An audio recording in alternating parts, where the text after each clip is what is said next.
ಅಧ್ಯಾಯ ಯಾವ ಪುಸ್ತಕ ಓದತಿ? Nancy Drew. ತೋರಿಸು. ಫಿಕ್ಷನ್ ಅದು? ಗೊತ್ತಿಲ್ಲ. Detective story? Hmm. Okay, so it's fiction. Anju ಯಾವ ಪುಸ್ತಕ ಓದತಿ? Sleepy time tales with Curious Curie. ತೋರಿಸು. ಓಕೆ, ನೋಡಿ ಇದು ನಮ್ಮ ಲೈಬ್ರರಿ. ಅಂಜು ಸ್ವಲ್ಪ ಲೈಟ್ ಹಾಕು. ನೋಡಿ, cable netting, diary, school text books, again NCERT school textbooks, state school textbooks, Nancy Drew, Lara Ingalls Wilder, ಮತ್ತು ಕ್ಲಾಸಿಕ್ ಬುಕ್ಸ್ಗಳು. ಮತ್ತು Nancy Drew, you can see Agatha Christie, the History of Punishment, Horse Diaries, Catherine Hapka, introducing, ಬಹಳ ಒಳ್ಳೆ books. ಹಾಬಿಟ್ fiction. ಮತ್ತು ನಮ್ಮ James Harriet, ಇದು ಇದು ಇದು ಬಹಳ ಒಳ್ಳೆ ಪಬ್ಲಿಕೇಶನ್. ಇದು ಎಕ್ತಾರ ಪಬ್ಲಿಕೇಶನ್. ಇಲ್ಲಿ ನೋಡಿ, ಇಂಗ್ಲೀಷ್ ಹಿಂದಿಯಲ್ಲಿ ಪುಸ್ತಕಗಳಿದೆ, ಬಹಳ ಒಳ್ಳೆಯದು. ಇದು ಇಂಟ್ರೊಡ್ಯೂಸಿಂಗ್ ಅಂತ ಒಂದು ಸೀರೀಸ್ ಇದೆ. ಕೆಲವೊಂದಷ್ಟೇ ಇದಾವೆ ನಮ್ಮ ಹತ್ರ, ಬಟ್ ಎಲ್ಲ ಮೇನ್ ಟಾಪಿಕ್ಸಿಗೆ ಅವ್ರದ್ದು ಬುಕ್ಸ್ ಇದೆ. ಆಮೇಲೆ classics, Sophie's World, the Wild Robot, James Herriot, dog stories, All Things Wild and Wonderful and so on. ಮತ್ತು ಇಲ್ಲಿ ಅಗೇನ್ ಟೆಕ್ಸ್ಟ್ ಬುಕ್ಸ್. ಇದು ಬಾಬಾ ಅಟೋಮಿಕ್ ರಿಸರ್ಚ್ ಅವ್ರ ಕಡೆ text books. Reader's Digest, social life of animals, ಕೆಲವೊಂದು documentaries ಅಂದರೆ encyclopedia. Again some general knowledge books, again more books. ಇದು Caravan magazine. ಆಮೇಲೆ the Hindu, Young World, the Hindu in school, Frontline, ಇದೆಲ್ಲ ಇಕ್ತಾರ publication. ನೋಡಿ, Pluto ಸಣ್ಣ ಮಕ್ಕಳ ಮ್ಯಾಗ್ಝೀನ್, ಸೈಕಿಲ್ ದೊಡ್ಡವರ ಮ್ಯಾಗ್ಝೀನ್, ಇಷ್ಟೆಲ್ಲ ಹಳೆ ಎಡಿಷನ್ಸ್. ಈ ಕಡೆ ಬನ್ನಿ, ಅಗಾಥಾ ಕ್ರಿಸ್ಟಿ ಡಿಟೆಕ್ಟಿವ್ ನಾವೆಲ್ಸ್, ಕೆಲವೊಂದು encyclopedia, classic book, Allan and Barbara Pease, body ಲ್ಯಾಂಗ್ವೇಜ್ದು, ಆ್ಯಂಡ್ ನ್ಯಾಷನಲ್ ಜಿಯೋಗ್ರಫಿಕ್ ಕಿಡ್ಸ್ ಅಡಿಕೆ ಪತ್ರಿಕೆ. ಇದು ನ್ಯಾಷನಲ್ ಜಿಯೋಗ್ರಫಿಕ್ ಮ್ಯಾಗ್ಝೀನು. ಇದರಷ್ಟು ಒಳ್ಳೆ ಮ್ಯಾಗ್ಝೀನೇ ಇಲ್ಲ. ಇವರ ಪ್ರತಿ ಒಂದು ವರ್ಷಕ್ಕೆ ಇವರಿಗೆ ಪುಲಿಟ್ಜರ್ ಪ್ರೈಸ್ ಸಿಗ್ತಾ ಇರ್ತದೆ. Excellent journalism. ನೋಡಿ, 2014 ಇದು.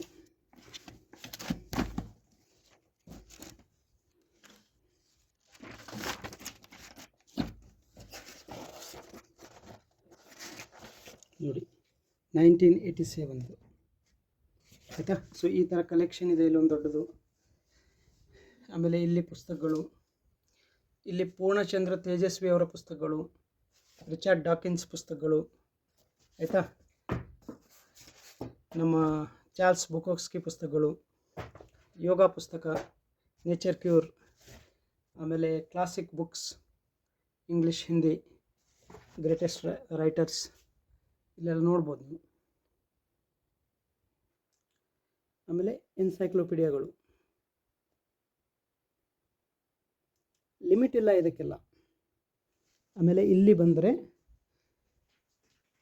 Fantasy novels, reading habit develop ಮಾಡೋದಕ್ಕೆ ಇದು ಆದ್ಯಾಗೆ ತುಂಬ ಹೆಲ್ಪ್ ಆಯಿತು. ರಿಕ್ ರಿಯಾರ್ಡನ್, ಪರ್ಸಿ ಜಾಕ್ಸನ್, ಹ್ಯಾರಿ ಪಾಟರ್, ಇಂಥದ್ದು ಮ್ಯಾಗ್ನಸ್ ಚೇಸ್. ಓದಿ ಓದಿ ಓದಿ ಹುಚ್ಚು ಹಿಡಿದು ಬಿಡ್ಬೇಕು ಅಷ್ಟೇ, ಆ ಥರ ಬುಕ್ಸ್ಗಳಿದೆಲ್ಲ. ಇದು ಅಂಜುಗೆ ಇಷ್ಟ ಆಯಿತು. ಇಂಥದ್ದು ಇದು ಲಾಸ್ಟ್ ಕಿಡ್ಸ್ ಆನ್ ಅರ್ತ್. ಆಯಿತಾ? ಬಟ್ ಇದ್ರದ್ದೇನು ಲಾಭ ಅಂದರೆ ಇದು ವೊಕ್ಯಾಬ್ಲರಿ ಬಿಲ್ಡಪ್ ಆಗ್ತದೆ ಇದರಿಂದ. David Williams, silly books, silly stories. But it builds vocabulary. ಇದು ಹ್ಯಾರಿ ಪಾಟರ್ ಬುಕ್ಸ್. ಸೊ ನೋಡಿ, ನಾ ಹೋಮ್ ಸ್ಕೂಲಿಂಗ್ ಫ್ಯಾಮಿಲೀಸ್ ಅವರು ಅಥವಾ ಪೇರೆಂಟ್ಸ್ ನಮಗೆ ಕೇಳ್ತಾ ಇರ್ತೀರಿ, ನೀವು ಮಕ್ಕಳಿಗೆ ಯಾವ ಪುಸ್ತಕ ಕೊಡ್ತೀರಿ ಅಂತ. ಮೊದಲಿಗೆ ನಾವು ಅವರಿಗೆ ಪುಸ್ತಕ ತಂದು ಕೊಟ್ಟಾಗ ಅವರಿಗೆ ಇಷ್ಟ ಆಗಲಿಲ್ಲ. ಸೊ ಅದಕ್ಕೆ ನಾವೇನು ಮಾಡಿದ್ವಿ, ಅವರಿಗೆ ದೊಡ್ಡ ದೊಡ್ಡ ಪುಸ್ತಕ ಅಂಗಡಿ, ಸಪ್ನಾ ಬುಕ್ ಹೌಸ್ ಇದೆ, ಬ್ಲಾಸಮ್ಸ್ ಇದೆ, ಅಥವಾ ಅಮೆಝಾನಲ್ಲಿ ಸಿಕ್ಕಾಪಟ್ಟೆ ದೊಡ್ಡ ಕಲೆಕ್ಷನ್ ಇದೆ, ಈ ಥರ ಅವ್ರಿಗೆ ಕರ್ಕೊಂಡು ಹೋಗಿ ನಿನಗೆ ಯಾವುದು ಬೇಕಾದ ತಗೋ ಅಂತ ಹೇಳಿದ್ವಿ. ಅದಕ್ಕೆ ಅವರು ದಿ ಸ್ಟಾರ್ಟೆಡ್ ಬೈಯಿಂಗ್. ಅವ್ರಿಗೆ ಇಷ್ಟ ಆಗುವಂಥ ಪುಸ್ತಕಗಳು ಅವರು ಖರೀದಿ ಮಾಡೋಕ್ಕೆ ಶುರು ಮಾಡಿದ್ರು. ಸೊ ಅಲ್ಲಿಂದ ಅವರ ಓದೋ ಇಂಟ್ರೆಸ್ಟ್ ನೋಡಿ, ಅವರಿಗೆ ಇಷ್ಟ ಇರೋ ಪುಸ್ತಕ ನಾವು ಕೊಡಿಸ್ಬೇಕು. ಅದು ಯಾವ ಭಾಷೆ ಇದೆ, ಯಾವ ಸಬ್ಜೆಕ್ಟ್ ಇದೆ, ಅದರಲ್ಲಿ ಏನು ಟಾಪಿಕ್ ಇದೆ, ಅದೆಲ್ಲ ತಲೆ ಕೆಡಿಸ್ಕೋಬಾರ್ದು. ಸೊ ಮೊದಲಿಗೆ ಅವರ ರೀಡಿಂಗ್ ಹ್ಯಾಬಿಟ್ ಡೆವಲಪ್ ಆಗಬೇಕು, ವೊಕ್ಯಾಬ್ಯುಲರಿ ಡೆವಲಪ್ ಆಗಬೇಕು. ಇದರಿಂದ ಒಂದು ಫೌಂಡೇಶನ್ ಆಗ್ತದೆ. ಈಗ ಆದ್ಯ 13 ವರ್ಷ ಅವಳ ರೀಡಿಂಗ್ ಹ್ಯಾಬಿಟ್ ಡೆವಲಪ್ ಆಗಿದೆ. ನಾನು ರಿಕ್ ರಿಯಾರ್ಡನ್, ಪರ್ಸಿ ಜಾಕ್ಸನ್ ಬುಕ್ಸ್ ತೋರಿಸಿದ್ದಲ್ಲ, ಅಲ್ಲಿ ಸಿಕ್ಕಾಪಟ್ಟೆ ಬುಕ್ಸ್ ಇದ್ದಾವೆ. 50, 30, 40, 50 ಬುಕ್ಸ್ ಇದ್ದಾವೆ. ಸೊ ನಮಗೇನು ಅನಿಸ್ತಾ ಇದೆ, ಈಗ ಸಾಕು, ಫಿಕ್ಷನ್ ಸಾಕು, ಈಗ ಅವಳು ನಾನ್ ಫಿಕ್ಷನ್ ಓದಬೇಕು, ಅಂದರೆ ರಿಯಾಲಿಟಿ, ಫ್ಯಾಕ್ಟ್ ಬೇಸ್ಡ್ ಬುಕ್ಸ್ ಓದಬೇಕು. ಸೊ ಈ ವರ್ಷದಿಂದ ಅವಳು ಫ್ಯಾಕ್ಟ್ ಬೇಸ್ಡ್ ಬುಕ್ಸ್ ಓದಲಿ ಅಂತ. ಇದರಲ್ಲಿ ಎಲ್ಲ ಕವರ್ ಆಗ್ತದೆ, ಮ್ಯಾಥಮೆಟಿಕ್ಸ್, ಸೈನ್ಸ್, ಹಿಸ್ಟ್ರಿ, ಜಿಯೋಗ್ರಫಿ ಎಲ್ಲ ಕವರ್ ಆಗ್ತದೆ. ನೋಡಿ, ನಮ್ಮ ನಿಯಮ ಬಹಳ ಸರಳ. ಪ್ರೊಪಗಂಡ ಬುಕ್ಸ್, ಗೌರ್ಮೆಂಟ್ನವರು ಬರೆದಿರೋ ಬುಕ್ಸು, ಅಥವಾ ಯಾವುದೋ ಫೇಮಸ್ ಕವಿ ಅವರೆಲ್ಲ ಬರೆದಿರೋ ಬುಕ್ಸ್, ಅದರಲ್ಲೆಲ್ಲ ಅವರ ಒಂದು ಸ್ವಂತ ಇಂಟ್ರೆಸ್ಟ್ ಇರ್ತದೆ. ಯಾರ್ದು? ಬರೆದವ್ರದ್ದು. ಅದಷ್ಟೇ ಓದಬಾರ್ದು, ವೆರೈಟೀಸ್ ಇರಬೇಕು. ಅವರು ಯಾವ ಬುಕ್ಸ್ ಓದ್ತಾರೆ, ಯಾವುದು ಓದಬೇಕು ಓದಬಾರ್ದು ಅನ್ನೋದು ನಾವು ಲಿಮಿಟ್ ಮಾಡಬಾರ್ದು. Let it be unlimited. Reading habit ತಾನೇ ಡೆವಲಪ್ ಆಗ್ತದೆ. ನಾಲೆಜ್ ಅದೇ ಅಲ್ಲ, ನಾಲೆಜ್ಗೆ ಲಿಮಿಟ್ ಇಲ್ಲ, ನಾಲೆಜ್ಗೆ ಸಬ್ಜೆಕ್ಟ್ ಇಲ್ಲ, ನಾಲೆಜ್ಗೆ ಭಾಷೆ ಇಲ್ಲ, ನಾಲೆಜ್ಗೆ ಟೈಮ್ ಇಲ್ಲ, ನಾಲೆಜ್ಗೆ ಡ್ಯೂರೇಷನ್ ಇಲ್ಲ, ನಾಲೆಜ್ಗೆ ಏಜ್ ಇಲ್ಲ. ಸೊ ರೀಡಿಂಗ್ ಕೂಡ ಏಜ್ಲೆಸ್, ಟೈಮ್ಲೆಸ್, ಲಿಮಿಟ್ಲೆಸ್, ಸೋರ್ಸ್ಲೆಸ್ ಆಗಬೇಕು. ಸೊ ಈ ಥರ ನಾವು ಮಾಡಿದ್ದು. ಅದರಿಂದ ಮಕ್ಕಳ ರೀಡಿಂಗ್ ಹ್ಯಾಬಿಟ್ ತುಂಬ ಡೆವಲಪ್ ಆಗಿದೆ. ಹೀಗೆ